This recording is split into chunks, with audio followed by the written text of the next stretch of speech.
Öskürəndə, asqıranda, hər hansı bir ağırlıq qaldıranda, güləndə. Bu sırf sallanmanın bir növüdür. Sidik hissəsinin sallanması deyil. Bir çox insanlar düşünür ki, sidik qaçırma və sidik hissəsinin sallanması eyni problemdir. Deyil. Ayrı-ayrılıqda ümumiyyətcə orada hansı növ sallanmalar ola bilər? Çanaq dibində defektlərin nəticəsində sidik qaçırma 1, sidik hissəsinin sallanması 2, uşaqlıq sallanması 3, düz bağırsağın sallanması 4 və anal sfinkter çatışmazlığı, yəni qazlar və nərisin saxlanılmazlığı 5. Yəni bu bütün problemlər çanaq dibi defektləri nəticəsində yarana bilir. Yəni qadınlarda. Dediyiniz sidik qaçırma, dediyim kimi sırf sallanmanın bir növüdür və sidik kanalının altının boşluğudur. Yəni sidik kanalının altı boşalır və İstənilən qarın daxili təzyiqi artıran bir proses, deyək ki, öskürmə, gülmə və yaxud ağırlıq qaldırma və s. artıq o toxuma saxlaya bilmir.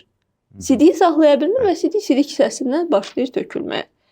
Bu sırf sidik hissəsinin özünün qıcıqlı olması.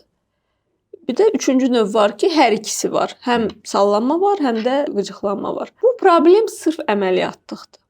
Və əməliyyatla bir dəfəlik, ömürlük, %100 aradan qaldırıla bilir. Düzgün icra olunursa təbii ki.